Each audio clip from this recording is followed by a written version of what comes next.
Insyaallah, terima kasih. Saya wali assalamualaikum warahmatullahi wabarakatuh.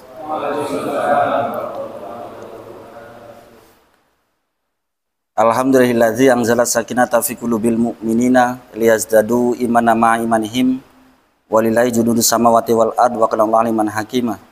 Asyhadu an la ilaha illallah wahdahu la syarika lahu wa asyhadu anna Muhammadan abduhu wa rasuluhu la nabiyya ba'da. Allahumma shalli wa sallim wa barik wa an'im ala rasulina wa habibina wa imamina wa maulana Muhammadin sallallahu alaihi wasallam wa ala alihi wa sahbihi tabi'ahum bi ihsanin ila yaumil qiyamah ma ba'. Fa ya ayyuhal hadirun usikum bitaqallah faqad fazal muttaqun ya ayyuhalladzina muttaqullaha haqqa tuqatih wa la tamutunna illa wa antum muslimun. Insyaallah kepada para ikhwan fillah yang dirahmati Allah, marilah pertama dan yang utama kita memanjatkan puji beserta syukur kita kehadirat Allah Subhanahu wa taala yang masih bisa kita tercurahkan rahmatnya sehingga kita masih diberikan kemauan serta diberikan kemampuan untuk melangkahkan kaki kita menuju tempat terbaik yang ada di muka bumi, yaitu dalam berhimpun dalam rumahnya Allah. Semoga dari tiap upaya yang kita lakukan, tiap langkahnya ada penggugur dosa-dosa kita di sisi Allah, dan tiap langkahnya ada peninggi derajat kita di sisi Allah, dan mudah-mudahan langkah ini adalah langkah yang dicatat dalam rangka kita menuju surganya Allah. Salat beriring salam semoga dan selalu tercurah kepada Nabi Muhammad sallallahu alaihi wasallam selaku uswatun hasanah kita, karena beliau adalah kado terindah bagi manusia, karena dengan hadirnya beliau manusia dipandu untuk keluar dari tindak tanduk jahiliyah kepada tindak tanduk yang penuh dengan huda atau hidayah, yang tiap kalamnya atau tiap perkataannya adalah panduan, tiap perbuatannya adalah teladan, dan tiap takrir atau persetujuannya adalah ketetapan bagi kita semua. Tentu kita selaku seorang muslim punya kewajiban untuk menjadikan Nabi kita selaku parameter atau tolak ukur untuk mengukur baik tidak, benar tidak, aktivitas yang kita lakukan dipandang ibadah atau tidak. Tentu parameternya adalah dari nabinya. Kita semua boleh berbeda dengan manusia yang ada di isi bumi ini, kecuali kita tidak diperbolehkan berbeda atau menyelisihi terkait tentang nabi kita, yaitu Muhammad SAW, karena beliau tentu diutus memberikan panduan dalam sebagai uswah atau uswatun hasanah. Dan mudah-mudahan kita diberikan kemampuan dalam rangka sedikit demi sedikit mencontoh apapun yang datang dari beliau. Salat beriring salam juga semoga dan selalu tercurah kepada keluarga beserta sahabat dan orang-orang yang beriman yang sekarang dan sampai akhir zaman yang masih sudi mengkaji serta menjalankan risalah-risalah beliau. Dan mudah-mudahan kita adalah orang-orang yang termasuk di dalamnya. Tak lupa pada kesempatan kali ini marilah sama-sama kita meningkatkan keimanan serta ketakwaan kita kepada Allah. Karena iman dan takwa adalah sebuah bekal atau modal untuk membuka keberkahan dari langit dan dari bumi. Sebagaimana firman Allah, walau an ahlal qura amanu wa taqau la fatahna alaihim barakatim minas sami wal ard. Seandainya penduduk negeri-negeri beriman dan bertakwa, niscaya kami berikan atau kami buka keberkahan dari langit dan dari bumi. Semoga bumi yang kita pijak mengeluarkan keberkahannya, serta semoga langit yang masih mengatapi kita masih menurunkan keberkahan kepada kita semua. Tentu arti berkah menurut Imam Al-Ghazali adalah ziyadatul khair, bertambahnya satu bentuk kebaikan. Atau menurut Imam Ibn Rajab, satu kondisi atau keadaan yang menyebabkan kita semakin bertakarub ilallah atau semakin mendekatkan diri pada Allah. Artinya selama kita masih menginjak bumi, selama kita masih ada keimanan, maka mudah-mudahan bumi ini menyebabkan kita semakin bertakarub atau mendekatkan diri pada Allah. Tak lupa pada kesempatan kali ini juga saya ingin berwasiat terkait tentang paksakan dalam rangka melakukan amal soleh, karena dunia adalah tempat memaksakan untuk beramal. Karena pada suatu hari nanti amallah yang akan memaksa kita berada di tempat yang mana. Bisa kita berada dalam surga atau neraka, itu adalah karena amal kita. Tentu tugas kita hari ini adalah memaksakan untuk beramal, karena pada suatu hari nanti amallah yang memaksa kita bertempat di mana. Semoga antum semua bisa menyadari terkait tentang hal itu. Insyaallah para ikhwan fillah yang dirahmati Allah. Kajian pada kesempatan kali ini ingin bicara terkait tentang hukum tarkus sholat, yaitu meninggalkan sholat, tidak mengerjakan sholat. Maka pertama tatkala kami mengkaji dalam majelis syariah itu, karena tentu digelar majelis syariahnya, apa hukuman orang yang meninggalkan sholat? Lalu apa hukum sholat itu sendiri? Hanya terkajilah. Pertama terkait tentang apa saja sih kita perlu memahami dampak-dampak. Atau pertama bicara terkait tentang hukum orang yang meninggalkan sholat. Yang kedua adalah hukuman orang yang meninggalkan sholat. Karena hukum itu punya konsekuensi, Pak. Hukum itu punya konsekuensi. Apabila seorang berzina, orang melakukan zina, Pak, hukumannya apa dalam Islam? Dirajam. Apa, Pak? Jadi dua, Pak. Satu, nanti dihukum itu dikriteriakan dulu. Pertama, dia zina muhson atau ghairu muhson. Ghairu muhson itu berarti orang yang belum pernah menikah.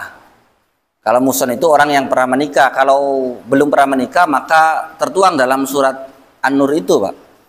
Ayat yang 1 dan kedua itu, yaitu didera selama 100 kali. Dan hadisnya itu diasingkan selama 1 atau 2 tahun. Jadi diusir dia dari daerahnya.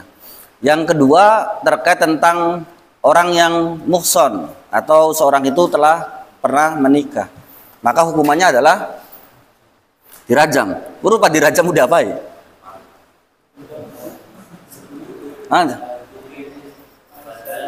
Tahu tidak, dulu itu enggak dikubur, Pak. Dulu itu ya kan tidak dikubur. Akhirnya ada muslim yang lari itu. Dilempari itulah lari. Kemudian untuk mencegah itu maka dikubur. Ya, dulu tuh orang lari, Pak. Ya kan terkait tentang dari hukuman itu. Ya lagi diselapati siap ridho. Ya dilempar 1-2 kali ya kan kesakitan, Pak, lari dia. Ya, ada terjadi, maka akhirnya tindakan preventif. Ya kan? Karena hukum itu sifatnya adalah mencegah, Pak. Sifat hukum adalah mencegah dari terjadinya kecelakaan atau terjadinya pelanggaran. Bukan berarti hukum itu tegak kemudian tidak ada pelanggaran. Pelanggaran pasti terjadi. Cuma adanya hukum itu adalah sifatnya mencegah dari terjadinya pelanggaran atau dari terjadinya kecelakaan. Dan mari kita bahas, ya kan, ternyata ya kan ketika surat itu diajukan maka ada banyak pertanyaan. Pertanyaannya sebenarnya umat Islam ini hari ini sudah sadar belum ya? Apa sih hukumannya? Ternyata ada hukumannya, Pak. Bukan sekedar hukum meninggalkan sholat, tapi hukuman meninggalkan sholat. Ya kan? Ternyata dari 4 mazhab itu, Pak, ya kan angker-angker, Pak. Terkait tentang orang yang meninggalkan sholat. Tidak ada, Pak, hukuman seberat terkait tentang meninggalkan sholat. Makanya Imam Ibnu Qayyim itu menyatakan dosa zina dengan dosa meninggalkan sholat, maka dosa yang paling besar adalah meninggalkan sholat. Ya, dosa zina dengan dosa meninggalkan sholat, maka yang terberat itu adalah meninggalkan sholat. Ya, betapa pentingnya terkait tentang bab urusan sholat. Pertama kita masuk, Pak, terkait tentang sama-sama kita paham terkait tentang bunyanul Islam ala khamsin. Jadi bangunan Islam itu dibangun atas 5 perkara. Yang pertama adalah syahadata la ilaha illallah wa anna muhammadar rasulullah. Kemudian yang kedua adalah wa iqamu sholat. Jadi setelah seorang itu menyatakan komit 2 kalimat syahadat, maka dia punya kewajiban untuk mengerjakan sholat. Nah, makanya kita sama-sama tahu, Pak. Pertama terkait tentang jangan sampai kita selaku pengusung, ya kan, penegakan syariah, tapi kita sendiri beragama secara bengkok, Pak. Ya, tentu kewajiban kita selaku seorang Muslim itu bukan sholat. Kewajiban pertamanya, adalah bertauhid. Ya, kewajiban pertamanya adalah bertauhid. Mari sama-sama hafal kayaknya. Bapak-bapak hafal nih, Pak. Sama-sama buka surat terkait tentang Al-Bayyinah, ayat yang kelima. Yang wama umiru illa liya'budullaha mukhlishina lahuddin. Kemudian nih, Pak. Ayat itu bicara terkait tentang rentetan panduan, Pak. Kewajiban-kewajiban selaku seorang muslim atau agar beragama dengan baik dan benar. Kalimatnya kan wama umiru illa liya'budullaha mukhlishina lahuddin. Tidaklah aku diperintahkan kecuali dalam rangka beribadah kepada Allah dengan mukhlis. Ya, dengan mukhlis. Pertama mengikhlaskan. Setelah kita punya keikhlasan, apa kewajiban yang kedua? Hunafa'a wa yuqimus sholata. Ya, kedua itu sholat, Pak. Wa yutuz zakata wa dzalika dinul qayyimah. Maka itulah agama yang lurus. Itu rentetannya, Pak. Rentetan agar kita beragama dengan lurus, pertama mengikhlaskan dalam ibadah, kedua adalah waqimus sholat. mengerjakan sholat, kemudian menunaikan zakat, maka Allah sebut wadzalika dinul qayyimah, maka itu adalah agama yang lurus. Saya tanya, lawan kata dari lurus apa, Pak? Hari ini banyak tidak beragama bengkok, Pak? Ya, satu beli ikhlas ibadah, beli sholat pisan, ya bengkok, Pak. Jangan sampai kita orang beragama tapi tidak beragama dengan lurus. Ya, beragama tapi tidak beragama dengan lurus. Maka kewajiban seseorang muslim ketika dia mukhlisina lahuddin itu yang pertama, yang kedua adalah hunafa wa yuqimus shalah. Jadi kewajiban yang kedua tuh, Pak. Setelah seorang itu ya akan bertauhid dengan baik dan benar, mukhlis dalam ibadahnya, maka kewajiban yang keduanya adalah sholat. Makanya ulama itu sampai sahabat Ali bin Abi Thalib itu mengubahkan terkait tentang kedudukan sholat. Ya kan dalam Islam itu kan masalu sholatu fil Islam kamasil ro'si fil jasad. Perumpamaan ya kan kedudukan Islam, kedudukan sholat di dalam Islam sama halnya seperti kedudukan kepala yang ada pada jasad. Kita bisa hidup tidak, Pak, tanpa tangan? Bisa hidup tidak tanpa tangan? Ada. Bisa hidup tidak seseorang tanpa kaki, Pak? Bisa. Tapi bisa hidup tidak seorang tanpa kepala, Pak? Hah? Yaitu perumpamaan orang yang tidak mengerjakan sholat. Karena kedudukan sholat di dalam Islam itu kedudukannya seperti kepala yang ada pada jasad. Ketika orang itu beragama Islam ngakunya tapi tidak mengerjakan sholat, maka sebutannya adalah daska, Pak. Tahu daska? Ya tidak punya kepala. Benar tidak? Tidak punya kepala. Kok maksain hidup gitu?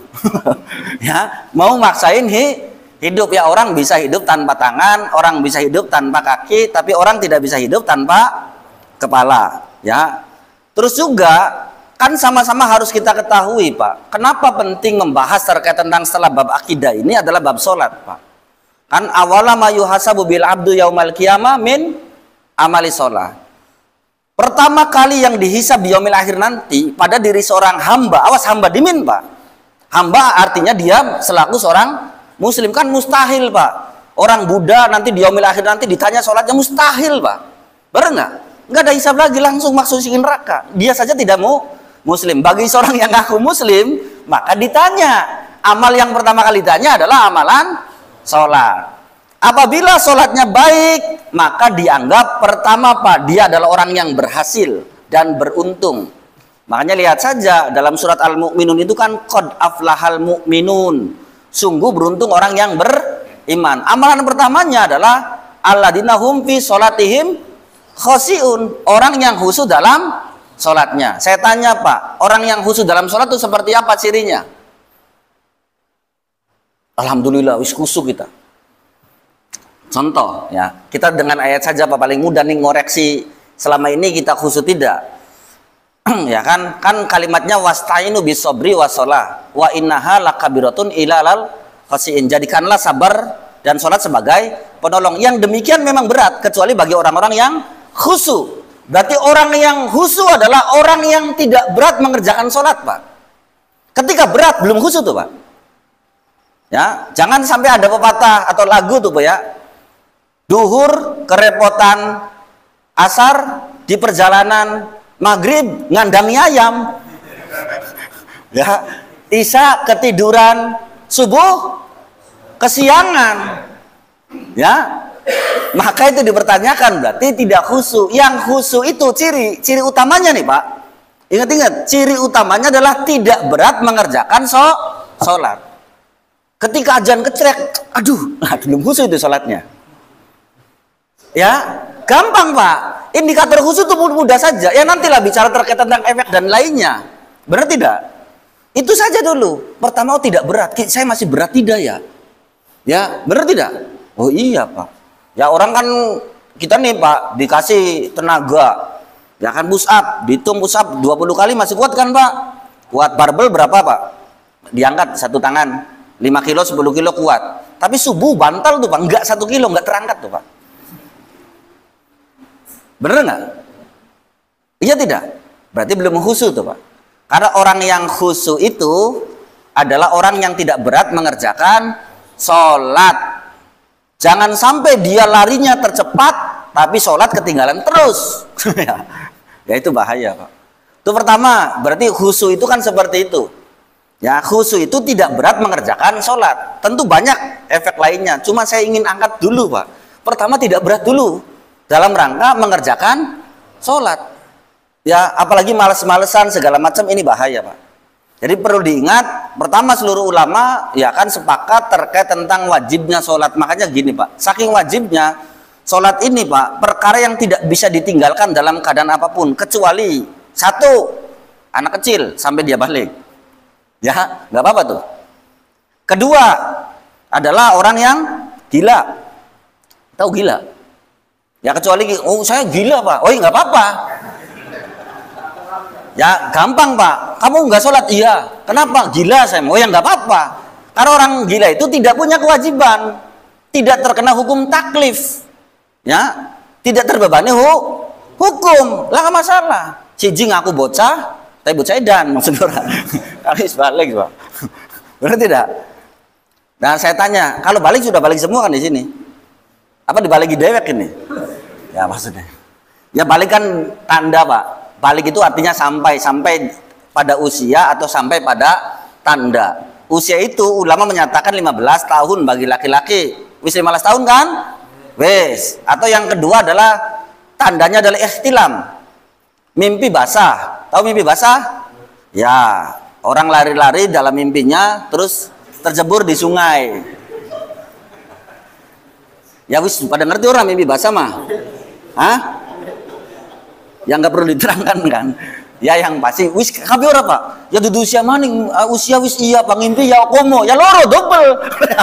Wis kabeh ora. Ya bahkan mungkin hari ini banyak yang dibalikin sendiri, Pak. Ngerti kan? Dibalikin sendiri. Pertama, ternyata amalan yang pertama kali dihisab itu adalah amalan sholat. Lantas kita bicara terkait tentang bicara hukum, Pak. Hukum meninggalkan sholat. Hukum ya, Pak ya.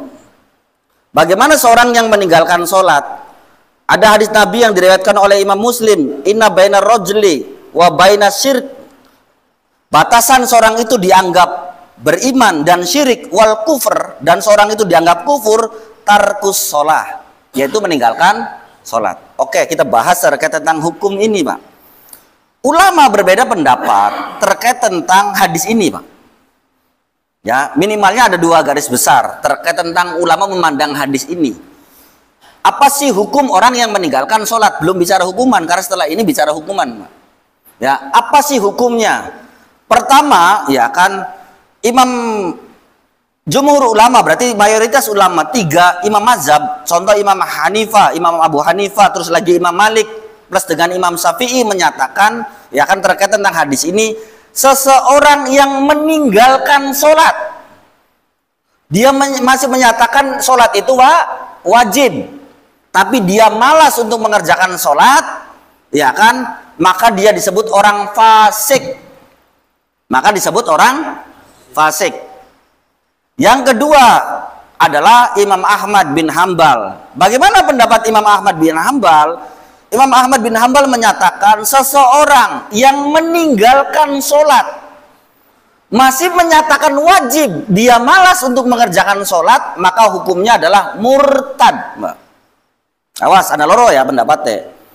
Maka bisa disimpulkan ketika hadis ini ada dua pendapat besar dalam mentafsirkan, menerjemahkan terkait tentang hadis ini, maka ulama menyimpulkan seseorang muslim yang meninggalkan sholat, dia masih menyatakan sholat itu wajib tapi malas mengerjakan sholat, maka hukumnya dipertanyakan kemuslimannya, Pak. Karena ulama khilaf. Ketika khilaf berarti diperselisihkan. Ada orang ngaku muslim tapi tidak sholat, itu ulama bilang itu diperselisihkan muslim belia. Karena ada dua pendapat, ada yang menyatakan dia masih muslim, ada yang menyatakan dia sudah murtad. Ya, berarti dipertanyakan. Dipertanyakan apanya, Pak? Kemuslimannya. Hari ini banyak tidak? Ya kan? Ya dalam kasus pembahasan itu begini, Pak, sampai tanya begini. Ternyata ketika surat itu datang, alasannya adalah masalah, Pak. Biasanya makanya ninggalan sholat ki dua perkaranya. Siji lagi sengsara, kalau lagi seneng. Benar tidak? Lagi susah segala macam, wah Islah bisa usah sholat lah. Siji, kalau lagi repot, akhirnya meninggalkan sholat. Dan sama, dua-duanya dihukumi diperselisihkan keislamannya, Pak. Ya, diperselisihkan keislamannya. Jadi subhat kuno, Islam tak beli kuno, Islam subhat kuno, Pak. Ya, kan ada orang itu yang sholatnya setahun 2 kali. Ya, jukut Idul Fitri kalau Idul Adha. Ada kan? Maka sama hukumnya tarkus sholat, meninggalkan sholat. Terus lagi ada lagi orang yang mengerjakan sholatnya tiap pekan. Ya, apa hukuman tarkus sholat, meninggalkan sholat? Karena tidak bicara terkait tentang kuantitas dan kualitas, dia meninggalkan sholat. Ada lagi saat itu dipertanyakan dalam majelis syari itu, bagaimana kan ada orang ketika dia mukim, ya kan di rumahnya dia sholat, tapi ketika perjalanan nggak sholat tuh. Anak kan si monon, bagaimana hukumnya? Tarkus sholat, sama meninggalkan sholat. Sama, Pak, tidak masalah besar atau masalah kecil, ya. Orang itu meninggalkan sholat, maka pertama dia diperselisihkan terkait tentang keislamannya. Andai kata antum semua sudah mengerti, maka antum ketika punya adik atau wali, antum jadi wali nih, punya anak segala macam, tidak boleh tuh nikahin dengan model-model yang begitu tuh, Pak. Ya dipersisihkan keislamannya, ngerti nggak? Islam enggak ini, segala macam, bener nggak? Ya, karena itu adalah terkait tentang hukum meninggalkan sholat, berarti dipertanyakan keislamannya. Kenapa begitu? Pak tahu tidak, Pak? Dalam neraka itu, siapakah orang yang paling jadi kerak neraka? Orang munafik, Pak. Orang munafik itu aspal, di nerakanya paling bawah. Pertanyaan begini, Pak. Mari sama-sama buka, ya kan? Dalam surat 4 ayat 142. Orang munafik itu sholat tidak maksudnya? Hah? Wah, makanya benar gelar kita kayak apa, Pak?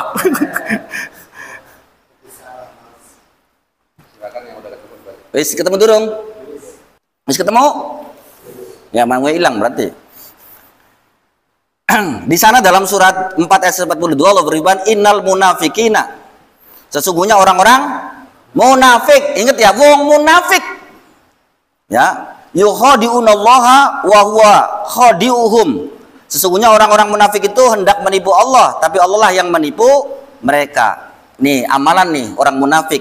Wa idza qamu ila shalah qamu kusala. Dan apabila orang munafik itu mengerjakan sholat, maka berdiri dalam keadaan malas. Ulama sepakat, ya kan, ternyata orang nifak, munafik nih, Pak, yang keraknya neraka, dia masih mengerjakan sholat. Lantas orang muslim tidak mengerjakan sholat, gelar apa yang layak untuk dia? Bener beli. Iku aja tuh orang tuh, iya ya orang munafik, ini orang munafik, ngerti? Orang munafik. Kalau antum semua mau bahas tokoh paling munafik adalah Abdullah bin Ubay bin Salul. Ketika dia sholat di belakang Nabi, lah ente ningguri beli. Di belakang Nabi, Pak, jangan salah. Jadi orang munafik wajar saja. Akhirnya ulama menyimpulkan diperselisihkan kemusliman seseorang ketika dia meninggalkan sholat satu waktu pun, Pak. Kenapa? Karena orang munafik itu masih mengerjakan sholat 5 waktu. Ya, walaupun aja gaya-gaya karena misalnya berdiri untuk sholat dalam keadaan malas, ya, kemudian yang selanjutnya adalah riya. Tapi perlu diingat, Pak, ayat ini menunjukkan ternyata orang nifak, orang munafik itu masih Lah lantas seorang yang ngaku muslim, ya kan, terus dia tidak mengerjakan sholat, gelar apa ya? Ini Allah yang ngasih gelar, Pak. Orang munafik itu masih sholat. Alhamdulillah kita masih munafik gak sholat. Ikikin nguriban ini. Kenapa? Itu masih ini, Pak. Ya walaupun bicara terkait tentang nanti kan sholat itu kan ada orang-orang yang diazab, apalagi tidak sholat. Tapi ini masalah status dulu, Pak. Lihat saja, tanyakan sama ulama manapun, kita menyolatkan jenazah yang tidak sholat, apa hukumnya? Pak, mensolati jenazah orang munafik hukumnya apa? Ya, apa mungkin beli jelas ini statusnya munafik beli. Munafik masih sholat. Kenapa ya? Itu sampai tidak boleh, Pak, haram. Karena dipertanyakan kemuslimannya, Pak. Karena dipertanyakan kemuslimannya itu hukumnya. Sekarang kita bicara hukumannya. Mau nggak? Berarti statusnya remeng, Pak. Mau remeng? Uka-uka, Pak, beli jelas, Pak. Ini langit beli, ini bumi beli. Hah? Ya makanya mau gelar. Saya bilang waktu ini mau gelar apa ya? Orang yang nggak ngerjain sholat tuh. Bener nggak? Orang munafik saja masih sholat. Ya, orang munafik saja masih sholat. Itu bicara berarti kita seseorang yang ngaku muslim tapi tidak sholat, makanya Pak, anak istri segala macam pandu mereka untuk sholat. Nah, kita bicara itu hukum. Sekarang hukuman. Ini orang mungkin tidak pada tahu, Pak. Ketika pembahasan itu, apakah yang meninggalkan ini tidak tahu ya? Apa hukuman menurut 4 mazhab? Orang yang meninggalkan sholat. Tidak ada ekstrim, Pak, ibadah yang ditinggalkan kecuali sholat nih, Pak. Contoh misal, tahu tidak, Pak, ketika ada makmum nih, Pak, yang mendahului gerakan imam, apa hadisnya, Pak? Hah? Dipancung, Pak. Ngerti nggak? Bukan, dia sholat, cuman dahului imam, ngerti nggak? Apa yang dilakukan? Penggal lehernya, ganti leher. Ya, hadisnya kok, Pak. Bener. Iya beli. Ini hadisnya, Pak. Tahu tidak? Apabila seorang sholat, ada orang yang lewat, tahan dia. Bener nggak? Sampai apa? Bunuh kalau masih maksa. Enggak ada tuh, Pak, model-model begitu. Walaupun kejadian tidak ada, tapi ekstrim hadis gini. Sholat itu, Pak. Bener nggak? Sholat, Pak. Maka Nabi itu, ya kan, sampai nanti, ya kan, kalau ada yang menggantikan aku, ya kan, untuk menjadi imam, aku akan keliling untuk membakar rumah. Ya, kan hadis apa? Sholat tuh, Pak, urusannya, Pak. Ya, bener nggak? Betapa pentingnya sholat, Pak, sampai ekstrim-ekstrim semua. Makanya nanti ulama 4 mazhab, apa sih hukuman orang yang meninggalkan sholat? Ya, orang yang mencuri, ya tapi tidak tiap pencurian ya. Ketika dia nisabnya masuk, dia dengan usaha, ya kan, maka hukumannya apa, Pak? Diugel tangannya, dipotong tangannya. Sekarang bagaimana, ya kan, orang yang meninggalkan sholat? Pertama, merujuk dari satu hadis, Pak, yang diriwayatkan oleh Imam Ahmad. Pertama terkait tentang hadis muru auladakum bisolah wahum abna'u sab'i sinin.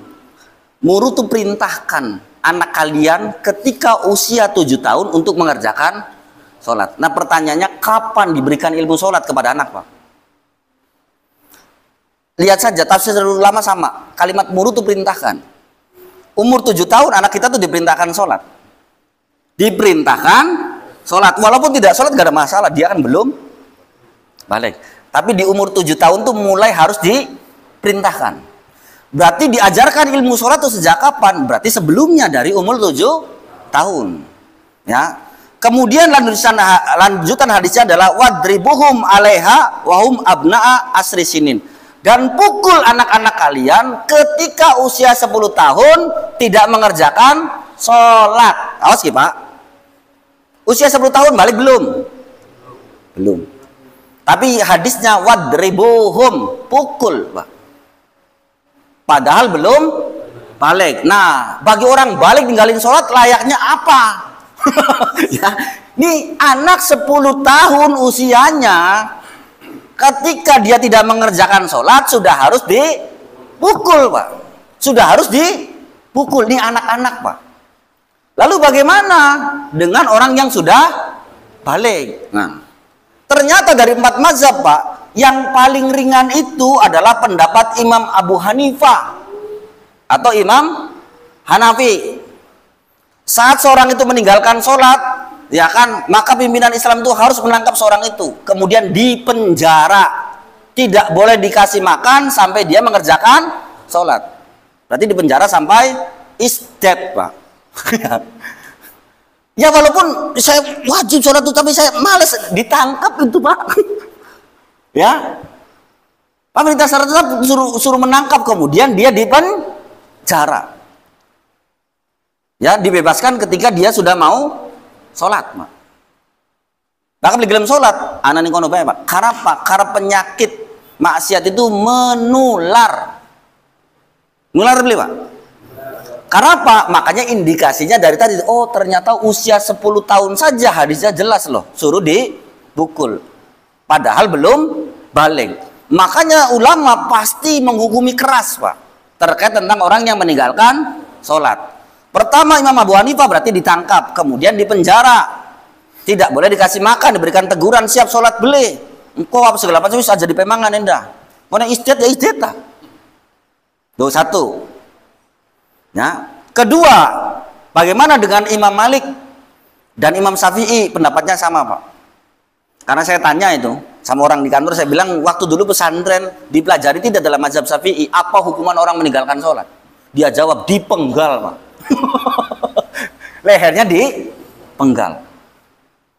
Nah, Imam Malik dan Imam Syafi'i menyepakati terkait tentang orang yang meninggalkan sholat, ya, yaitu dia ditangkap kemudian dibunuh, dipisahkan leher dengan jasadnya, Pak.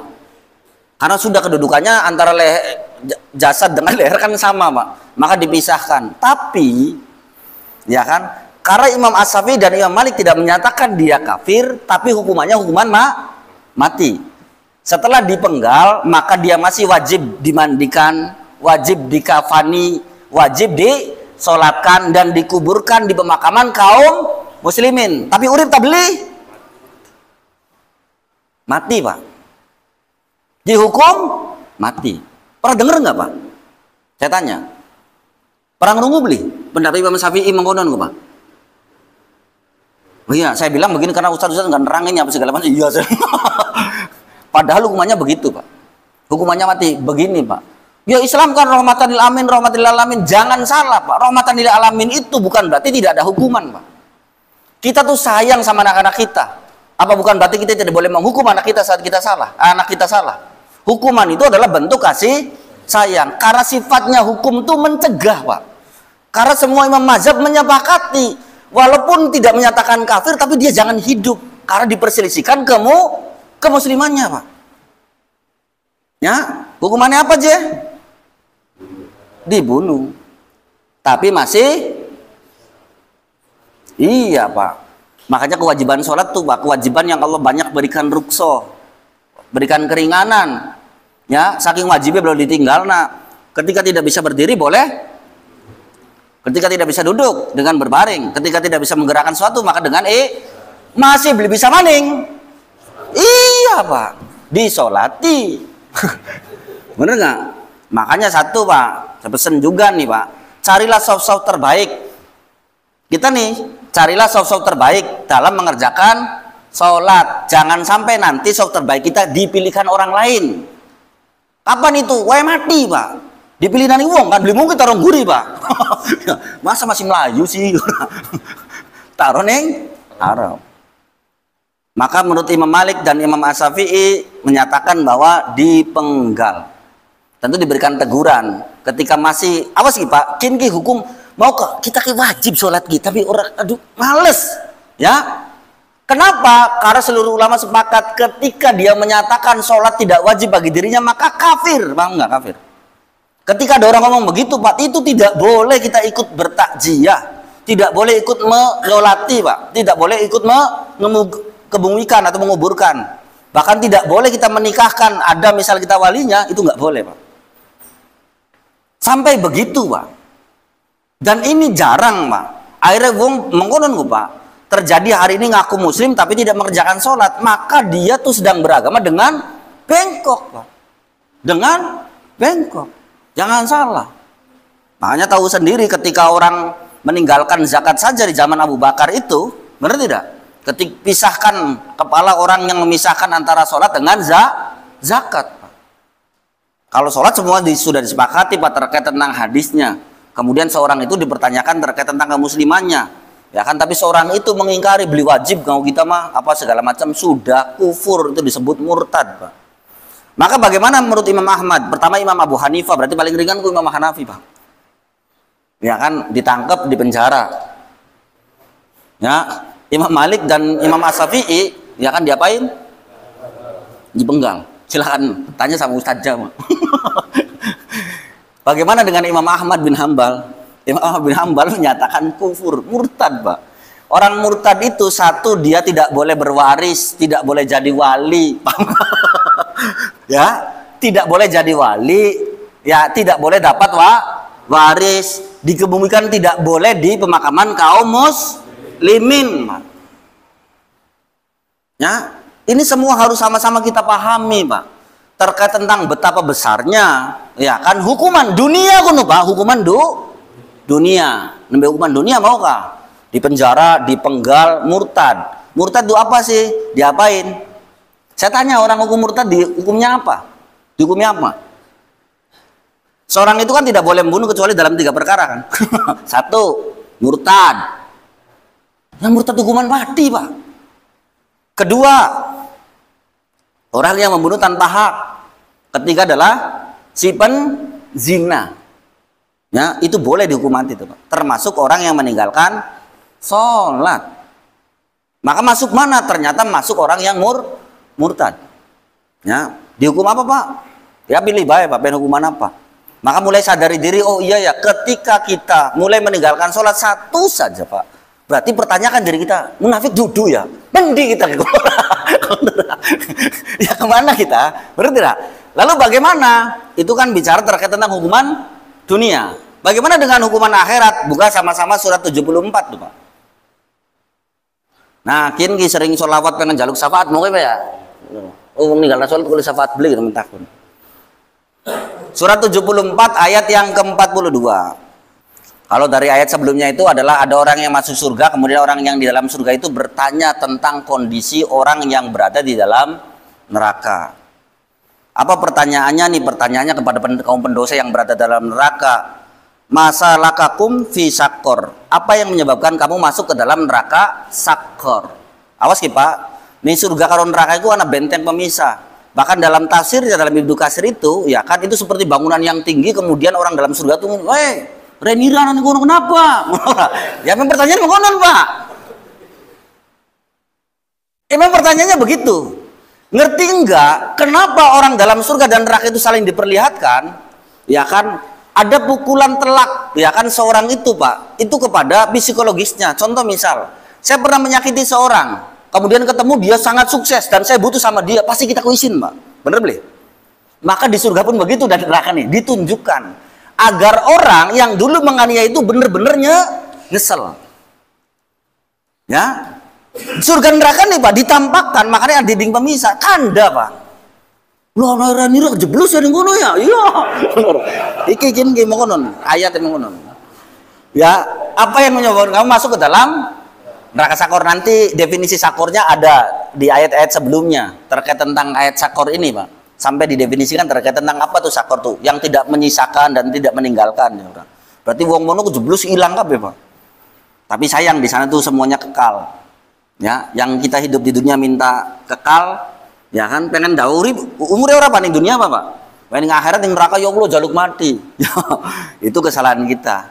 Pertama ditanyakanlah, ya kan, kaum pendosa ini oleh orang-orang yang berada dalam surga. Ditanyakan terkait tentang kenapa seorang itu berada dalam neraka sakor. Nah, ayat selanjutnya memberikan jawaban. Qalu. Orang yang dalam neraka, bukan saya jawab ya, Pak ya. Saya mau sekedar membacakan ini. Orang yang berada dalam neraka sakor itu memberikan jawaban. Qalu, mereka menjawab, lam naku minal musallin. Sesungguhnya kami dahulu orang yang tidak mengerjakan siji ning sakor, apa inget-inget, Pak? Kenapa?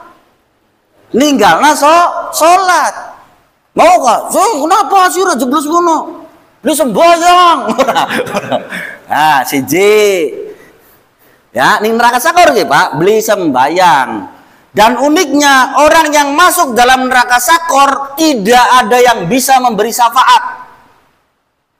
Sing kita pengen mau syafaat kah, Pak? Beli bisa. Yuk kita lanjutkan ayatnya. Benar tidak begitu? Pertama, ninggalna sholat. Sing keloro, bacaan terus. Walam naku nut'imul miskin. Yang kedua, tidak peduli atau tidak memberi makan kepada orang miskin, ya. dirabut kabeh kayak runta rezeki ku ya. Tidak mau ada yang dibagikan. Satu, ninggalna salat. Sing keloro, beli nyantuni orang miskin. Ketiga, apalagi Pak? Wa kunna nahudu ma'al khaidin. Dan dulu kami itu berbincang-bincang tentang kebatilan bersama orang-orang yang membincangkan terkait tentang kebatilan. Nimbrung, iya bener, iya bener. Ning batil kah Pak? Manjing neraka sakor. Ya, satu ninggalin sholat, kedua beli berbagi, ketelu anda bari ini kebatilan nih Pak.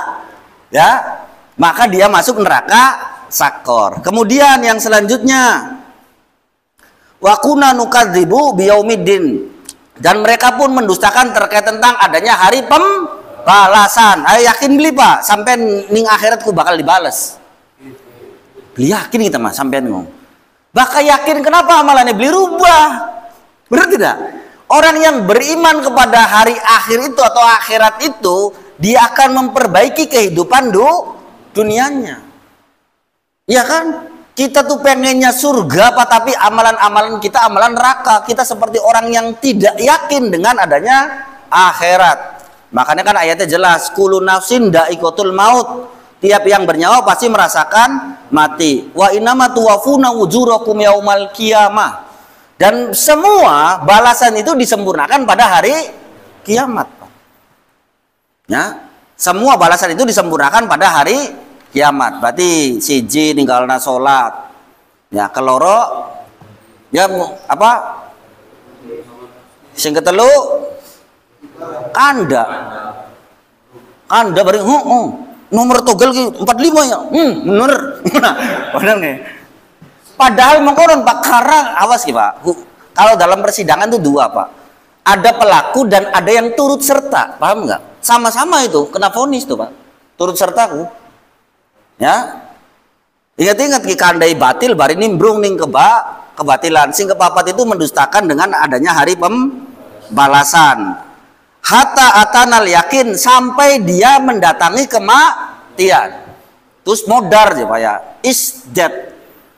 Beli sholat, tinggalna sholat, ya kan. Beli berbagi terkait tentang rezekinya. Yang ketiga sering kandang, ning kebatilan, mendustakan, ya kan. Hari terkait tentang hari pembalasan, terus is dead, ya kan sampai datang kematian, durung sempet taubat. Ya, apa ayat selanjutnya? Fama tanfa'uhum syafa'atus syafi'in, maka tidak berguna lagi bagi mereka syafaat atau pertolongan dari orang-orang yang memberikan. Ngonon Pak, ingat Pak. Untuk syafaat Nabi enggak Pak. Ini firmannya. Ini kan firman Allah Pak. Benar tidak? Ketika orang itu salah satunya saja dilakukan, maka dia dimasukkan ke dalam neraka sakor. Dan dalam neraka sakor, orang yang masuk ke dalam neraka sakor ini ada 4 kriteria. Tentu nanti kriteria selanjutnya ada. Tapi di sana diberikan penjelasan. Siapapun orang yang masuk dalam neraka sakor, maka tidak diberikan syafaat. Siapapun orangnya yang bisa memberikan syafaat, maka dia tidak bisa diberikan syafaat. Kenapa emang satu di dunianya saja hukumannya berat mau Pak? Terus maning keloro dipersisikan terkait tentang kemuslimannya, dan yang terakhir terkait tentang siksa akhiratnya adalah dimasukkan ke dalam neraka sakor. Nanti baca saja Pak, dalam surat Mudatsir itu mendefinisikan terkait tentang neraka sakor. Ayat-ayat sebelumnya bicara terkait tentang definisi sakor Pak. Tapi kalau ini mah bicara terkait tentang orang yang ada dimasukkan ke surga, tentu dia kan saling tengok-tengok nih. Ya kan, itu bangunan paling rendah itu apa? Ngapain lu? Ya. Lu jeblos saja konora. Iya selembur juga. Kenapa anak ning kono ku? Ya. Nah, Pak, ayat-ayat terkait tentang ini adalah ayat-ayat peringatan bagi kita. Benar tidak? Ayat-ayat peringatan bagi kita bahwa di akhirat tuh ada kondisi seperti itu. Ada orang yang dimasukkan dalam neraka sakor karena dia meninggalkan, salah satunya adalah meninggalkan sholat. Ya, mulai diperbaiki aja sampai ninggalna sholat, Pak. Aja sampai ninggalna sholat dalam keadaan apapun, Pak. Dalam keadaan apapun, lagi putek ya sholat, lagi seneng ya sholat, bener nggak? Kawanan ya sholat, sampai kawanan wis bae lah, beli bisa pak? Nggak bisa pak, nggak bisa begitu. Ya, tidak bisa begitu pak, tidak bisa begitu. Karena saya contoh misal kalau dalam hadis kan, ya kan, ada seorang yang paling mudah masuk surga itu kan perempuan. Dia punya 4 kriteria saja. Kemarin kan ada akhwat yang meninggal, saya bilang begini. Pertama, bagaimana dia sholat 5 waktunya? Bener pak, oh, alhamdulillah. Yang kedua, bagaimana saum wajibnya? Bener pak. Pak sholat jaga farji tidak maksudnya. Beli serong, beli zina pak. Terus taat beli suaminya, taat ya wis. Dahulal jannah pak, mancing surga. Milih be walu-waluannya kawe-awe pak. Pilih perempuan tuh pak. Karena berat juga pak terkait tentang menjaga sholat 5 waktu, berat pak. Makanya gak orang yang khusyuk yang bisa menjalankan sholat 5 waktu itu pak. Ya, jadi khusyuk itu bukan berarti Allah wakbar ana dangdutan di kerungu, arane budeg. Karena Nabi pun pernah mempercepat sholatnya tatkala Nabi mendengar ada bayi yang menangis, kan dipercepat sholatnya pak. Berarti tidak? Ya, dipercepat. Konon. Makanya bagi imam itu ya kan nanti kalau dalam sholat-sholat ya kan yang fardu itu jangan terlalu panjang ya aja. Ya kan ada kejadian tuh sahabat tuh sehabis dia sholat kemudian dia lari menyolati kaumnya yang tidak punya imam karena tidak mengerti. Ternyata kaumnya ini komplain pak. Ya kan setelah itu mengadukan kepada Nabi. Sahabat ini dipanggil, kenapa? Ya kan wahai Nabi, saya kan ngimami mereka itu setelah bermakmum dengan engkau. Apa yang kau baca saya baca. Seberapa lamanya saya begitu, ya kan? Maka apa kata Nabi? Makmumku dengan makmummu berbeda. Ya beli makmumku dengan makmummu berbeda. Karena kecuali sholat sunnah itu silakan diperpanjang, pak. Dan sesuatu yang sudah disepakati, misal one day one juz ya sedina sejuz ya terawih, tidak apa-apa, pak. Ya tapi sudah sih sepakati kalau sholat wajib tidak boleh. Tidak boleh ngukur imam. Bahala imam itu ngukur makmum. Ana sing tua renta, ana sing mau kah? Ya kan lagi COD-an bokat.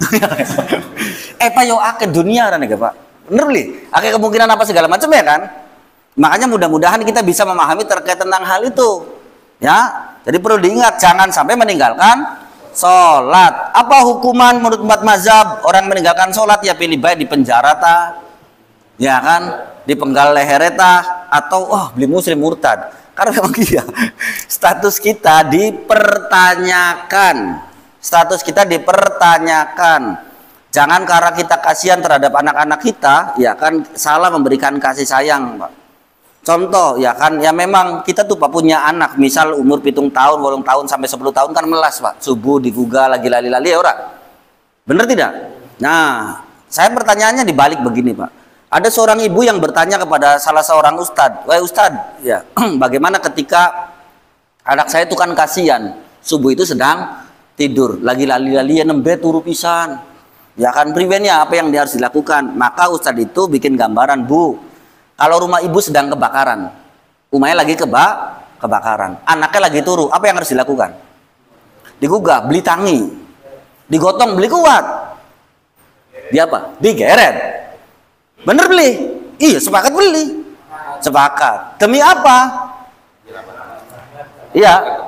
Membiarkan anak ibu dalam keadaan terlelap di subuh hari adalah membiarkan anak-anak sedang membakar dirinya. Iya beli? Ya cuma kan gini beli kartun baca orang. Padahal akhirnya pasti bermasalah pak. Akhirnya pasti bermasalah. Maukah turunan kita atau diri kita masuk ke dalam neraka sakor? Berarti membiarkan keluarga kita tidak mengerjakan sholat sama membiarkan anak-anak kita atau keluarga kita masuk ke dalam neraka sakor, Pak. Jangan lakukan itu, berarti tandanya kita tidak sayang, Pak. Benar tidak? Iya kan? Tandanya kita adalah orang tua yang tidak menyayangi anak-anak kita sendiri yang menjerumuskan anak-anak kita masuk ke dalam neraka. Padahal jelas panduan nabinya usia 10 tahun tuh Pak dipukul. Tentu dalam Islam itu punya panduan tidak boleh mukul wajah dan tidak menyakitkan. Ya anak Pak, peringatan keras saya nganggo anak yang tidak mengerjakan sholat. Ya kan sampai terpatri dalam dirinya. Ya saya punya teman itu walaupun maksiat ya sholat dulu. Ada kan yang terpatri seperti, harusnya kita terpatri seperti itu. Tapi jangan ikut maksiat ya Pak ya. Tapi ana sih mengonon. Tapi ana maning masalah titik, wis beli sholat. Iya beli. Atau lagi senang titik, beli sholat. Banyak tuh Pak. Kalau kemarin itu kejadiannya adalah dia sedang banyak masalah, akhirnya dia meninggalkan sholat. Yang sholat beli selesai masalah, apa mau meninggalkan sholat? Iya tidak? Ya banyak kan seperti itu. Maka mudah-mudahan ini adalah jadi bahan muhasabah, panduan bagi semua kita Pak. Karena kita tuh benar-benar mengevaluasi terkait tentang di urusan sholat. Jadi penilaian anfusia itu salah satunya adalah nanti tanyakan tiap petugas tuh tanyakan kepada umatnya terkait tentang sholat 5 waktunya. Sholat 5 waktunya. Ya sejujur mungkin sok. Aja beli jujur Pak, beli jujur belai dewek. Kenapa? Karena ketika ada pasien datang kepada dokter, ya lara weteng, terus ditakonin dokter lara apa? Lara ndas, dipakai obat waras beli waras. Kenapa? Beli jujur Pak. Benar tidak? Yang kedua, seorang itu tidak bisa disembuhkan dalam penyakit itu kalau seorangnya atau pasiennya tidak mau sembuh. Walaupun dokternya wis DRS, DR atau apalah IR segala macam gelarnya Pak. Tapi ketika si pasien ini tidak mau sembuh, maka obat apapun tidak akan pernah bisa menyembuhkan. Siji kejujuran, keloro yuk diobati. Ya kan kita tuh sering menyepelekan terkait tentang urusan sholat. Ya mudah-mudahan jadi bahan pembenahan. Dan nanti setiap petugas tuh tanyakan terkait tentang sholat 5 waktunya. Bahkan ya dipandu apa sih, kenapa sih beli kiangta, beli anuta segala macam. Bahkan kami tuh Pak memberikan keterangan tapi begini Pak.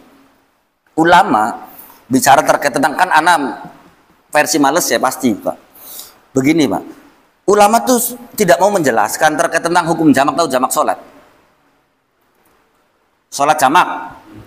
Sholat jamak tuh digabung. Ya, ada waktu panduannya duhur dengan asar. Apabila duhur dengan asar itu jamak Pak. Apabila dikerjakan di waktu duhur, ya atas duhur dimin terus asar namanya jamak takdim. Apabila dikerjakan di waktu asar, duhur dulu terus asar dulu namanya jamak takhir, duduk kosong. Terus lagi pasangannya adalah maghrib dengan isya. Apabila dikerjakan di waktu maghrib, maka namanya jamak takdim. Takdim ku ulu pada uluna. Jamak takhir itu diakhirkan. Apa bedanya jamak takdim dan jamak takhir? Kalau jamak takdim itu wajib tartib. Maksudnya mas sholat sing ulu duhur dimin terus asar. Maka maghrib baru isya, maghrib dimin terus isya. Bagaimana dengan jamak takhir? Kalau jamak takhir itu lebih utama. Awas ya, lebih utama adalah tartib. Tartib berarti urut maghrib dimin terus isya atau duhur dimin terus asar. Tapi bagaimana sholat yang akhir dulu dikerjakan, misal asar dimin terus duhur, maka ulama membolehkan. Tapi afdolnya tetap tartib. Ya, afdolnya tetap tartib. Ulama tidak menjelaskan ini Pak, khawatir jadi amalan yaumiyah, paham nggak? Amalan harian. Padahal jelas Pak, di sana seluruh mazhab itu menyatakan ini adalah rukso. Buat lagi males kah kerjaan mengkonon Pak, aja sampai ninggal lapisan Pak. Tapi jangan jadi amalan yaumiyah, amalan harian terus-terusan doyan Pak, aja mengonon. Ya pokoknya lagi males metu segala macam nggak Pak, males aduh orang yang ora turu baik segala macam, lakukan itu Pak. Lakukan sholat jamak. Tapi ingat ya, di warning nih Pak, jangan jadi amalan yaumiyah, jadi amalan harian. Dan itu alternatif, jangan sampai kita meninggalkan sholat. Ya kok subuh tangnya jam 11 awan, sholat tak subuh. Hari memang turu mah. Ya, karena seorang itu tidak terbebani hukum. Ya, ketika dia sedang tidur, wa yusmelek beban hukum mana, Pak? Ya. Tapi kalau sedang tidur dia tidak terbebani hukum. Itu perlu diingat tuh, Pak. Jangan sampai ninggalin sholat. Nanti sama-sama saling menasihati terkait tentang masalah urusan sholat. Jadi bahayanya begini, Pak. Ketika ya kan lembaga survei mensurvei terkait tentang umat Islam ini Pak yang ada di Indonesia nih Pak, dari 85% berarti kan ratusan juta Pak ya. Ya, yang sholat itu yang konsisten sholat 5 waktu itu cuma 30%. Yang buku nggak bener tak beli kun ora. Karena apa? Karena ada yang sholat tidak berdasarkan ilmu kan ana ora, wong sing mengono ora. Tapi konsisten tetap sholat, masih sholat gini. Ya. Makanya kan ada ya kan orang yang sholat tapi mu'akobun, sholat tapi diazab karena dia mengerjakan sholat tapi tidak berdasarkan panduan. Nah gue kira-kira baik segala macam, tidak ngerti mana syarat, mana rukun dan mana yang membatalkan. Karena ibadah itu terikat 3 hal. Pertama syarat, kedua rukun, ketiga apa-apa saja yang membatalkan. Ketika seorang itu sholat lalu kentut, itu kentut tidak membatalkan sholat, Pak. Kentut itu tidak membatalkan sholat, tapi dia membatalkan syarat, yaitu membatalkan wudhu, Pak. Langkah sok, ngentut batal sholat gak ada tuh Pak kajiannya.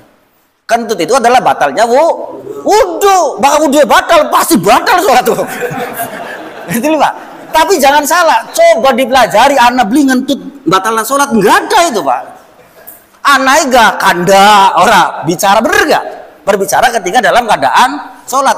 Anak beli berbicara setelah wudhu batal aja orang. Aja ngobrol batal. Anak beli langka. Ya, memang begitu Pak. Jadi kita harus ngerti terkait tentang itu. Karena orang yang beribadah tanpa didasari ilmu, yang terjadi adalah merusak ibadah. Merusak ibadah Pak. Ibadah itu harus perlu dengan ilmu. Aja kayak orang Jepang, pepatah Jepang, kayane. Bro kayane bener gitu orang. Ya aja mengonon Pak, ibadah belum mengonon. Ya, ibadah nggak boleh begitu Pak.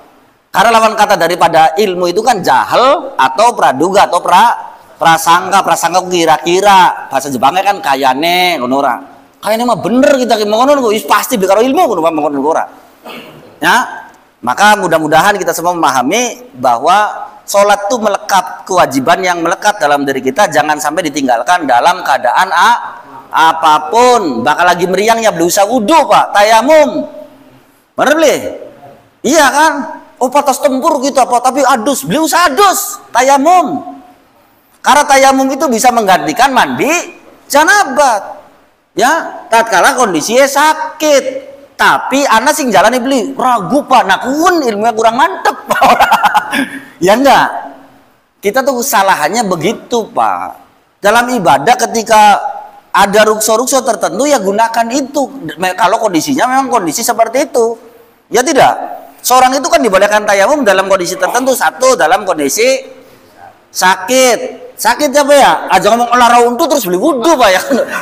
Aja salah ya. Ya ya lara untuk juga beli wudhu lah kalau orang salah. Kedua, tidak ada air. Ketiga, dalam kondisi safar, perjalanan. Awalnya saya juga menyangsikan, safar apa iya tah? Boleh terkait tentang, ternyata saya dapati pendapat ulamanya kuat, iya ada. Karena saya pernah naik kereta itu Pak, ada ya kan akhwat. Ya kan akhwat itu, ya kan ketika subuh hari tuh dia di jok tuh begini Pak. Oh tayamum gini orang. Geser dulu kita geser terus. Kita bertanya dalam hati saya, ada tak safar ini memberikan rukso, keringanan untuk bisa bertayamum. Ayat tak dalam dalilnya ternyata iya. Ya surat 5 ayat 6 itu termasuk dalam kondisi safar. Dalam keadaan perjalanan. Ya kan? Ya hari laka banyu mah jelas Pak. Sakit kan ada banyu kan? Bener beli? Ternyata safar itu salah satu. Terus lagi saya juga pernah ditanya, kan banyak tuh Pak. Opsi-opsi seperti itu, anak wong sing apa dia hijabnya sudah syar'i Pak. Akhirnya nganggo kaos kaki, lalu dia bekerja. Awas sih Pak, perempuan bekerja bisa jadi seperti ya kan istrinya Nabi Musa alaihissalam, Safuro namanya. Ya karena keluarganya ini kan tidak punya anak laki-laki, ngerti nggak? Lalu dia suruh bekerja. Nah tugasnya kita bakal nemu perempuan mengononku, kita harus seperti Nabi Musa Pak, menolong dia. Ya boleh? Iya tugasnya begitu. Maka ketika kan ada pertanyaan Pak, saya tuh di apotek, kerja di apotek itu antara maghrib gitu Pak, istirahatnya sedelat. Terus kita malas Pak, buka kaos kaki ya segala macam, Saya bilang tidak perlu buka kaos kaki. Tidak perlu buka kaos kaki. Tahu fikih itu? Tahu tidak?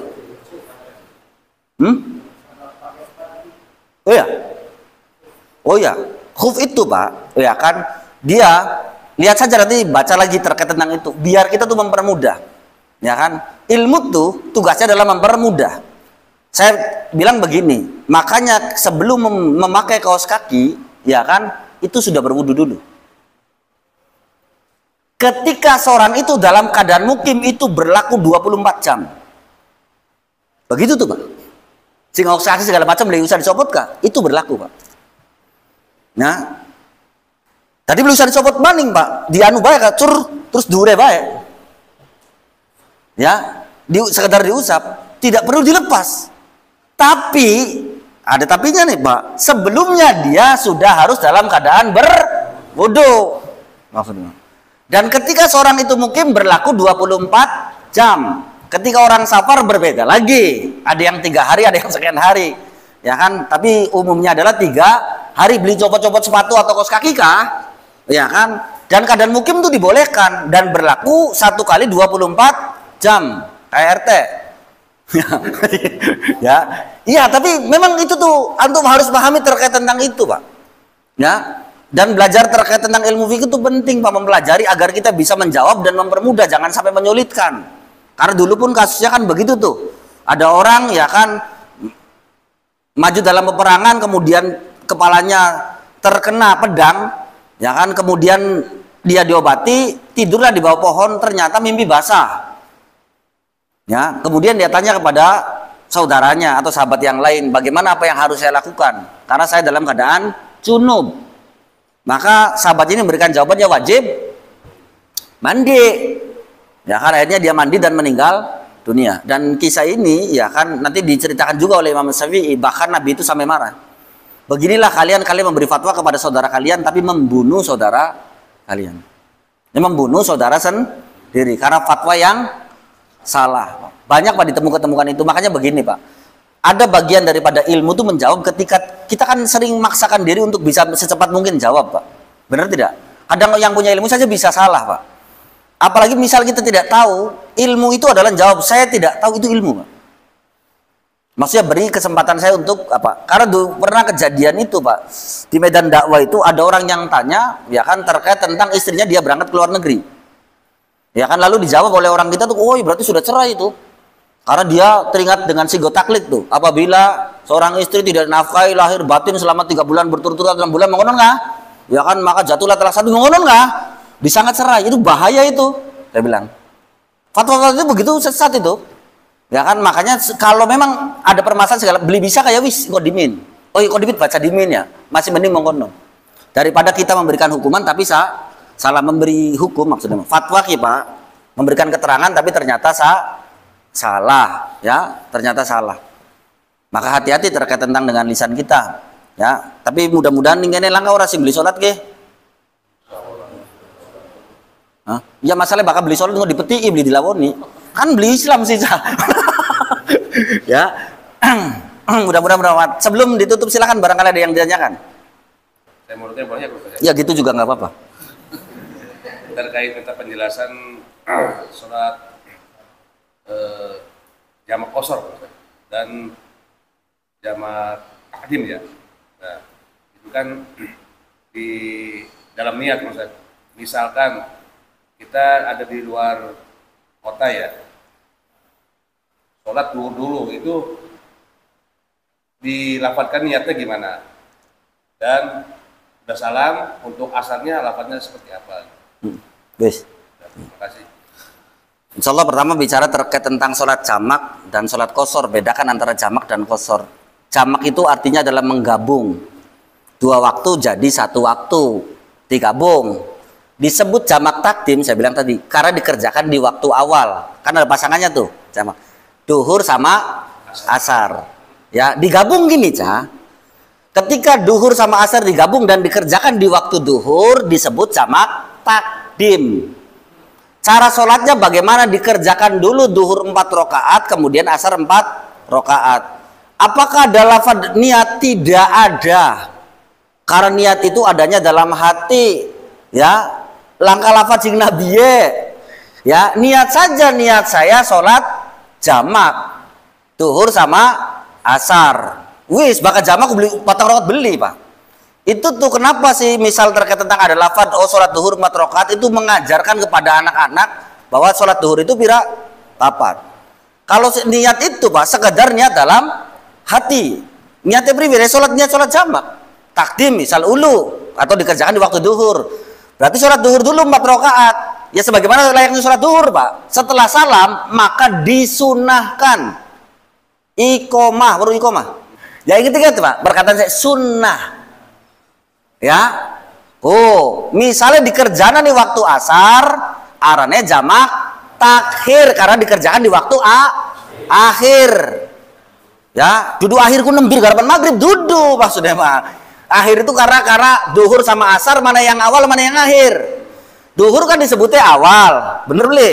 Waktu asar disebutnya takhir. Nah, bagaimana? Karena ini Pak, aplikasinya kenapa terbuka lebar untuk tidak tartib tatkala sholat atau jamak takhir? Karena bisa jadi loh, kita dalam perjalanan apa segala macam atau ningkene tiba-tiba melu ketemu karong lagi asaran. Ya beli. Kan apa dimin kita asar dimin, terus duhur. Makanya kenapa sih ulama membuka peluang ketika jamak takhir itu boleh yang mana saja dulu. Ya kan sing akhir dimin beli apa-apa. Tapi tartib itu lebih utama. Kun ya. Terus maning kun arane jamak. Ana maning kosor. Awas ki Pak, kalau kosor harus memenuhi kriteria. Satu, kriterianya dia adalah safar. Urus safar Pak. Safar ku perjalanan. Nah, bicara kriteria safar tuh satu, ya harus tujuannya jelas. Tujuannya jelas. Sing Cirebon kita pengen Semarang, ku jelas Pak. Baka anu kurir memuter-muter Cirebon bahkan Pak. Bisa jadi 200 kilo kan Pak, bener. Ku beli jelas. Makanya wong ning sirkuit kah baru beli? Ning sirkuit kah? Oh, nek wong ning kilo kan muter-muter pohon ora. Iya memang harus begitu Pak. Jadi safar, berarti safar ku jelas apa? Satu, niat tujuannya jelas, mendi. Kedua, jarak.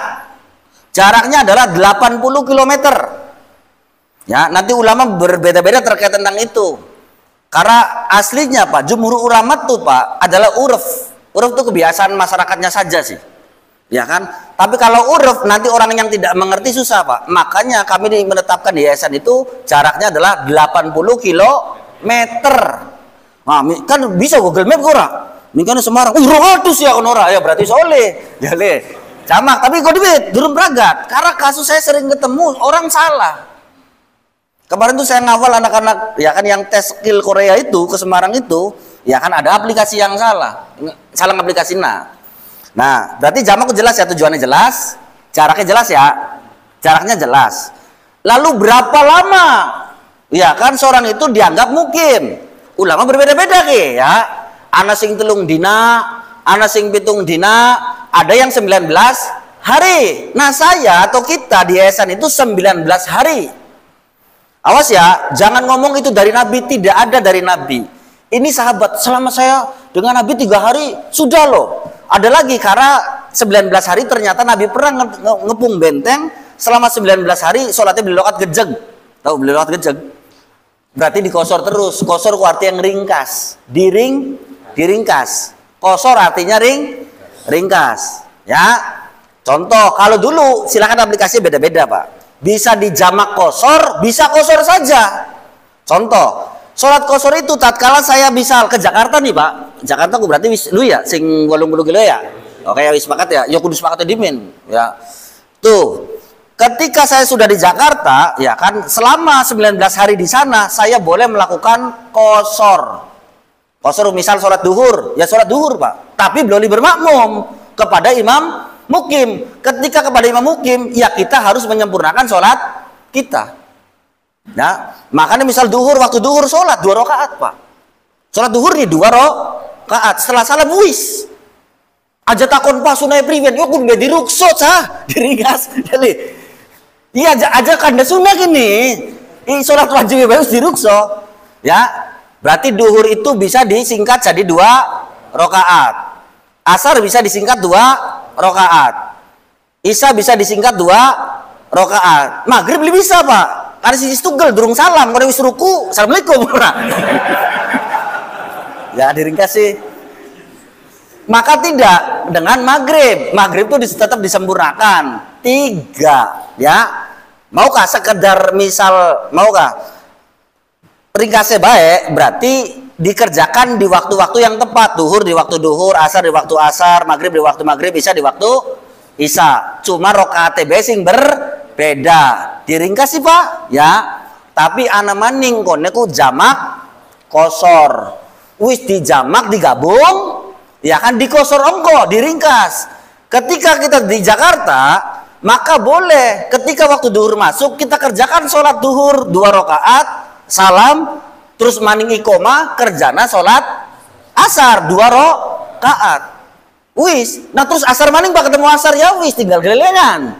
Ya. Karena itu rukso, keringanan orang yang dalam keadaan safar, perjalanan. Makanya Pak, hukum itu kita kenal, ya kan biasa kan 5 ya Pak ya. Kalau di pesantren itu biasanya diajarkan terkait tentang 9 hukum atau 10 hukum. Pertama wajib, berUKB kan wajib. Terus ana maning sunnah, ana mubah, ana makruh, ana haram. Ada lagi yang selanjutnya adalah soheh. Soheh atau sah. Soheh atau sah adalah tatkala ibadah memenuhi syarat dan rukun disebut sah. Ya, ana maning al-batil atau batal. Apabila ibadah tidak memenuhi unsur syarat dan rukun atau salah satunya tidak ada maka disebut batal. Mau contoh mau lagi sholat terus kanda, ya kan? Karena sebelah ngentut sih dek, wah sirah batal ngentut gelora. Nah sirah kanda gelora. Nah kun ku batal lah ya. Ya. Itu namanya al-batil. Nah, ada lagi yang ke-8 adalah rukso. Rukso?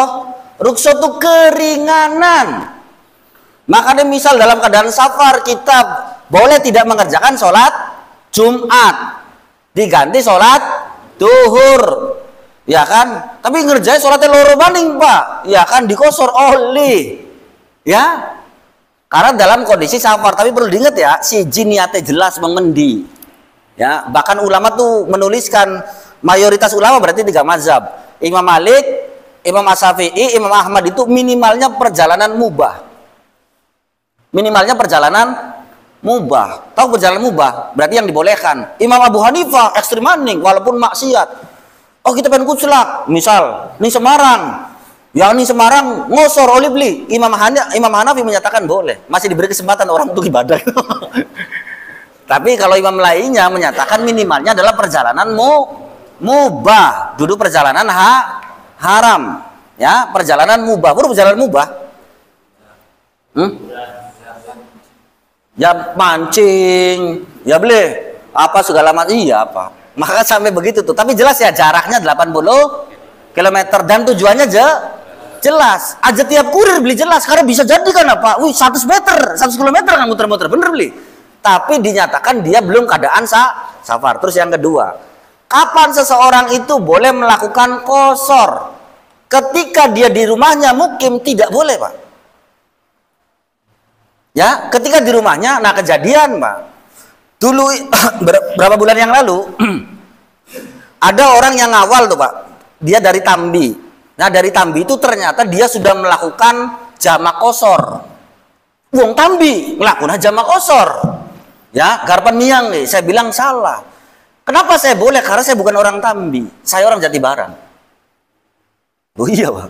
Jadi harus keluar dulu dari daerahnya, baru dia boleh mengerjakan namanya qashar. Ari masih ana ning wilayah bloli, dia sekedar jamak. Contoh saya, ketika ke Semarang itu Pak, jadwal tiket tuh adanya jam 2. Bahkan numpak sepur ki Pak wis pasti tengah karena ki garap isya. Maka saya di rumah ketika duhur itu mengerjakan sholat jamak. Ya, duhur 4 rakaat, asar 4 rakaat ning waktu duhur. Ya, kenapa? Karena saya masih berada di wilayah saya boleh mengerjakan itu ketika saya sudah keluar. Misal numpak sepur ki setengah Cirebon tuh boleh tuh Pak. Keluar dari wilayahnya sendiri. Ya, ari masih di wilayah dewek iku tidak boleh melakukan qashar oliye jamak ku gabunge oli, tapi bloli ngeringkas. Karena ringkas itu harus sudah keluar dari wilayahnya. Makanya ingin mempermudah itu biasanya tatkala pulang itu sebelum sampai wilayah itu saya lakukan sholat karena masih oleh rukso Pak. Karena sudah masuk wilayah maka kita tidak boleh melakukan sholat qashar sing oleh sekedar jamak mau kan? Ya. Jadi apa lafade? Langkah lafade. Ya. Kenapa? Karena Nabi tidak melafadkan itu. Yang apa segala macam itu adalah karya daripada para ulama. Kalau dulu mengajarkan Pak, makanya misal segala macam, lihat saja dalam 4 mazhab terkait tentang hukum niat tuh di lisan apa karena diuji begini Pak. Saya tanya begini, ketika ada orang sholat, misal mau Kak, lisan ini memperkuat hati, ini kita pertanyakan. Ketika ada orang sholat, ya kan, dia sholatnya duhur, duhur, artinya sholat duhur. Terus dilafadna usolli fardul asri 4 rakaat mustaqbilal kiblati. Ada ma'mu walillahi ta'ala, sah beli Pak? Enggak, saya tanya. Nah, mau ke lafadz asar Pak? Oh iya, ternyata semua ulama sepakat sah. Kenapa? Karena dihukumi dudu lisan ati. Ya, iya. Karena memang begitu. Ini gampang Pak, nguji segala macam tuh Pak. Yang nguji ini dan itu segala macam tuh diuji dengan lapangan. Ya kan, kalau saya mah tidak terlalu mempermasalahkan terkait tentang Pak usoli segala macam bid'ah, beli apa dangdutan joget gak masalah. Sing masalah itu ketika wis takbiratul ihram Allahu akbar usoli batal. Ya, hari sedurunge mau los bae, karepan wis oli ta karepan apa segala macam ya. Tapi memang begitu, Pak. Karena sebelum sholat ya silakan rangkaian apa. Ya banyaknya sih misal terkait tentang bid'ah kita harus ratakan loh Pak. Bukan saja sekedar usoli. Orang mengucapkan ya kan Al-Fatihah terus lagi Anas 3 surat tuh, bener nggak? Itu nggak Nabi nggak pernah mandu tuh Pak. Terus anak uang dari amalan terus tiap kali sholat membaca itu, ya amalan bid'ah berarti. Kenapa orang tuh sering nyoroti, ngerti nggak? Amalan usoli, ngerti nggak? Tapi ada orang yang sering mau sholat tuh ya baca falak, baca Anas. Padahal Nabi tidak pernah mandukan itu. Iya kan? Kenapa usoli bid'ahin beli bid'ah? Pada baik berarti statusnya sebenarnya mah. Makanya niat itu dihukumi dalam hatinya. Sebelum pun melos, sing penting wis takbiratul ihram, karena takbiratul ihram takbir yang mengharamkan. Kalam nas tidak boleh masuk. Ya, makanya ketika sudah takbir itu mengharamkan, bagus beli jaruku baca Yasin, ya bagus, dawa. Tapi dosa beli dosa, karena sudah dipandu, benar nggak? Makanya tidak boleh kan ada lafadz lain. Lafadz yang boleh diucapkan itu adalah subhanallah apabila terjadi kesalahan pada imam dalam gerakan. Ya. Apabila imam salah dalam bacaan, apa yang harus dilakukan? Ya diingat teman-teman. Ya namanya disebut di situ tuh al-fathu, fathu itu membuka, berarti diberesi bacaannya Pak. Ya, nah misalnya beli apa kita? Ya kan imam salah kita beli apa? Berikan. Ya, kan makanya begini Pak, dalilnya. Kalau surat yang lainnya itu sekedar sunnah Pak. Yang rukun itu kan Al-Fatihah. Karena la sholata liman lam yaqra bi Fatihatil kitab, tidak sah salat seorang jikalau tidak membaca Al-Fatihah. Yang rukun itu Al-Fatihah, Pak. Rukun bacaan sing wajib di lisan lagi, Pak. Itu cuma 4, Pak. 1 takbiratul ihram. Allahu akbar pertama kah? Itu rukun, Pak. Misal lisah, Pak. Tidak sah itu, Pak. Karena rukun, Pak. Takbir pertama kah? Itu gerakannya, takbirnya. Allahu akbar rukun, Pak. Kedua adalah Al-Fatihah. Yang ketiga adalah bacaan tahiyat akhir. Sing kepapat iku salam. Assalamualaikum makanya baik orang jelas Kak. Itu tidak sah salatnya, Pak. Maka dalam mazhab saya itu kan 4 tuh. Yang wajib dilisankan tuh takbiratul ihram, hari takbir intikal mah apa meneng baik Pak. Takbir intikal tuh perubahan dari satu gerakan kepada gerakan yang lain atau satu rukun kepada rukun yang lain, itu disebut namanya takbir intikal. Mau ke Allah akbar sambil liman hamidah Allah akbar pun beli muni ka menung bosip ngono enggak beli apa-apa. Tapi yang wajib itu yang jadi rukun itu adalah takbir pertama atau takbiratul ihram, takbir yang mengharamkan. Makanya bakal ihram gua haram, tapi awas Pak, haram gua tidak selalu harus dijauhi. Bisa juga haram itu adalah mulia. Masjidil Haram je. Apa pasti yang dimuliakan orang. Iya, maksudnya begitu, tidak selamanya begitu, Pak. Karena ada lagi yang kan sering saru, sering tertukar tuh muhrim sama mahram. Muhrim tahu muhrim artinya? Muhrim tuh orang yang berpakaian ihram. Mahram orang yang haram kan? Mbak mahram orang haram. Takbiratul ihram takbir mengharamkan. Makanya gak boleh walab dolin, makmum ampun bloli. Oli amin itu setuju. Bener nggak? Enggak, kalam nas tidak boleh masuk, Pak. Kalam nas tidak boleh masuk. Yang saya tuh pernah ya kan bertanya itu terkait tentang orang yang bersin, bersin. Masih? Ora. Alhamdulillah takon ora. Batal beli ya kan. Ternyata ada ulama itu menjawab tidak batal karena masih bagian daripada zikir. Nah pertanyaan lagi dijawab tidak perlu, yang menjawab batal. Ya karena mau jawab-jawaban tuh, oh sih, akhirnya ya dikumulon, beli peragat ya. Ya sampai begitu, tapi ya sebaiknya kalau dalam sholat itu jangan. Ya walaupun ada ulama menyatakan tidak batal, kalau saya mah lebih hati-hati jangan. Masih baik Pak. Aja diucapkan alhamdulillah, sudah saja sih. Kalau dalam wilayah sholat, ya boleh. Karena wilayah sholat mah sudah semuanya adalah sudah ada panduan. Karena jelas kan, shollu kama ra'aitumuni usolli. Sholatlah kalian sebagaimana melihat aku sholat. Tata caranya bagaimana segala macam, ya kan? Ya mungkin Pak, satu ada qiyat khusyuk tuh mungkin kita karena nggak banyak opsi bacaannya Pak. Ya misal bacaan sujud kan birang-birang Pak. Bacaan sujud kita hafalnya satu. Ini Pak, contoh mengetes kita khusyuk tidak gampang. Ditakoni wong coba doa takbiratul ihram atau doa ruku atau doa sujud. Apa ya? Tapi ketika sujud mah doa dewe kan Pak, sujud. Bener nih. Nah, itu tanda tidak khusyuk. Karena sudah refleks, paham nggak? Jadi orang nih, ya saya ngetes anak. Ya kan, doa ruku lalen. Terus ruku bunyi. Bener. Ya itu tanda tidak khusyuk Pak. Ya makanya ulama itu kan bikin ini salah satu trik kiatnya khusyuk tuh Pak, sampai kita benar-benar memperhatikan, karena kita kan wis gerakan kayak setelan Pak. Ketika ruku sih udah muni dewek, bener li? Iya kan? Ketika sujud muni dewek orang. Iya kan, selalu begitu kan? Bagusnya makanya banyak opsi itu Pak, bener agar kita memperhatikan tiap bacaan kita. Karena orang tuh ketika ditanya, doa ruku, kader, bagian wis apal jipal kah, tetahunan sholat kah orang? Apa ya? Tapi ketika ruku, jalan dewek kenapa? Bener nggak? Itu sudah spontanitas. Dan itu yang terjadi. Jadi jamak, isfaham, jamak kosor. Jadi tidak ada lafadznya. Ada lagi? Nggak apa-apa Pak. Ya kan, karena malu bertanya masuk neraka. Daripada kita ini tidak tahu, atau memang asli kita tidak tahu kemudian kita bertanya, dan itu ternyata orang lain dapat pengetahuan dari jawaban, ya kan, dari pertanyaan kita tuh Pak. Dia kan dapat ilmu, kita berinvestasi Pak. Kadang ini yang mati dalam majelis tuh Pak. Ditakoni, balik aku bisa pertanyaannya Pak.